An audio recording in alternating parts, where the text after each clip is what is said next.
Hey, it's Baker Betty, and today we are going to make a key lime pie.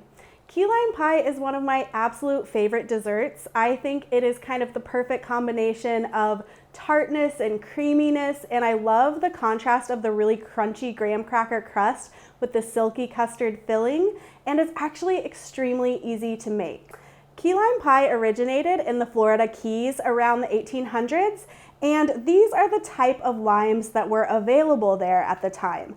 These are key limes, and you might notice it's very, very small. In contrast to a Persian lime, which is the typical lime you would find in your grocery store, you can see that contrast in size. They're super tiny. They're also a lot more difficult to find, so if you cannot find key limes, that's okay. Just use regular Persian limes, but definitely use fresh lime juice. We don't want any of that bottled stuff. So key lime pie has a simple cookie crumb crust, typically a graham cracker crust, but you can use any kind of crunchy cookie you have. If you don't have graham crackers where you are, something like a digestive biscuit is good, or you could even use something like a vanilla wafer. Any kind of crumbly cookie is going to work. Now we need 200 grams of cookies.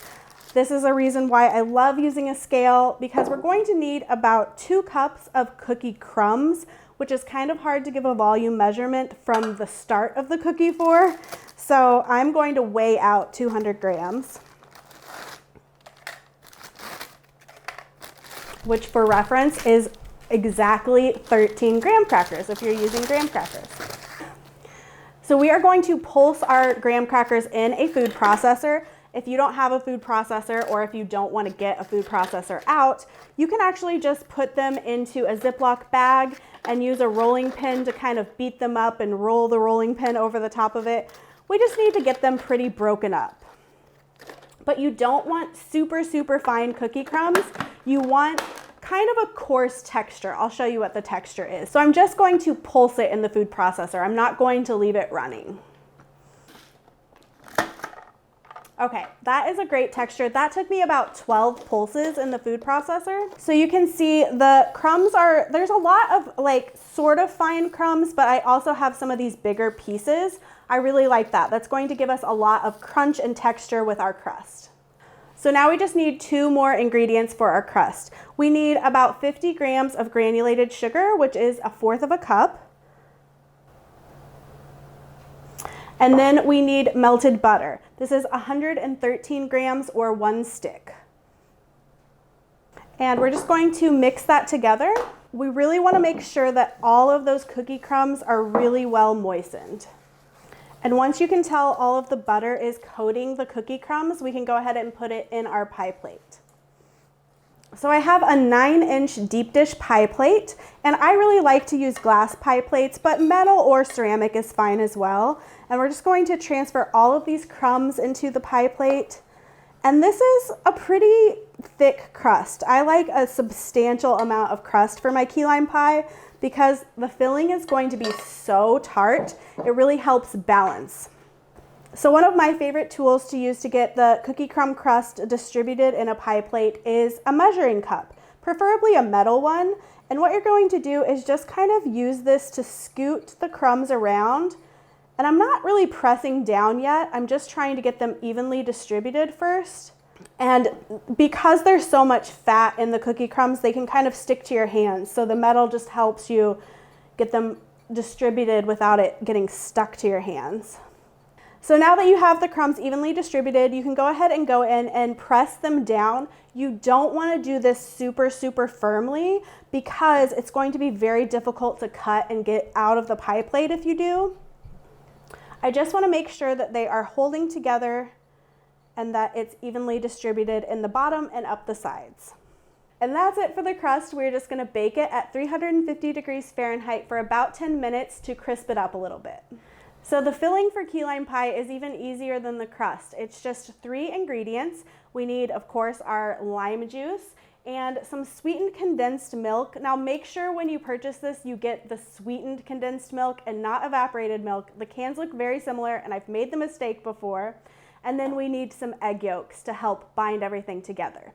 I also like to get a little bit of lime zest in my filling. I just think that helps really add that pop of lime flavor. That's completely optional. If you don't want a super, super tart key lime pie, you might want to leave that out. I'm going to add about 2 tablespoons. Okay, and now I'm going to juice my limes. If you can find the key limes, I would highly suggest you getting them. It takes a little longer to juice because they are so tiny, but the flavor is really, really nice. It's a little different than a regular lime.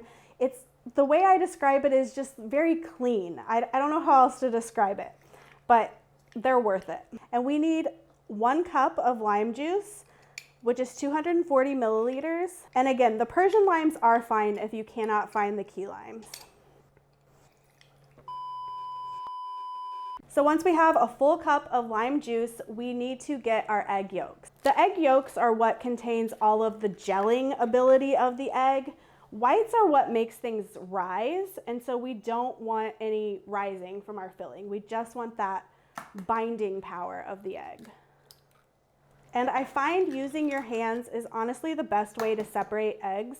I know it's a little bit messy, but using the back and forth with the shell really can break your yolk. And if you're gonna save your egg whites, you don't want any yolk in them. And you can save these egg whites to make meringue. If you really like a meringue topping on your pie, that would be delicious. I personally like whipped cream, but you definitely could. Or you can make macarons. There's tons of uses for your egg whites. So we've got our egg yolks. We'll go ahead and add that 1 cup of lime juice that we worked so hard for. I'm going to add the zest in, and then all we need is the sweetened condensed milk. You need 2 14-ounce cans of sweetened condensed milk. And if you do not have this on hand or you cannot find it, I actually just recently published a recipe for a homemade version. It's super easy to make. It's just milk and sugar and a little bit of patience. I'll go ahead and link that down in the description box in case you need it. And we just want to whisk this together. Make sure all of those egg yolks are completely broken up and well incorporated. And that is it for our filling. It's so quick and easy to make. The hardest part is juicing the limes. So our crust is finished being baked, and you do not need to wait for this to cool to pour your filling in. You can go right into it.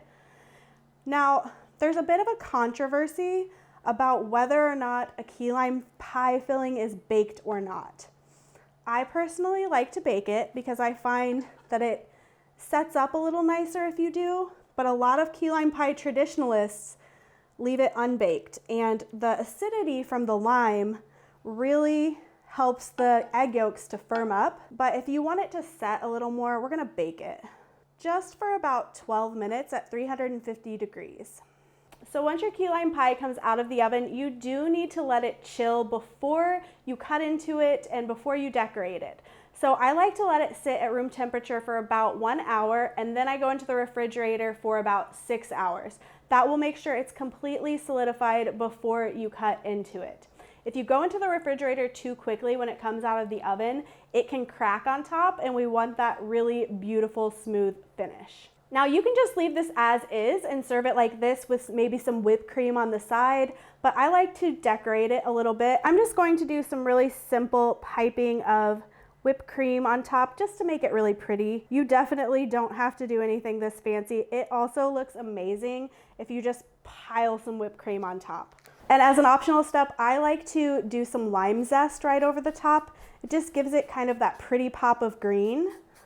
And then if you want to get extra fancy, you can cut some little lime wedges, and then you just cut one side halfway through, and then you can kind of twist it and set it down right in the whipped cream.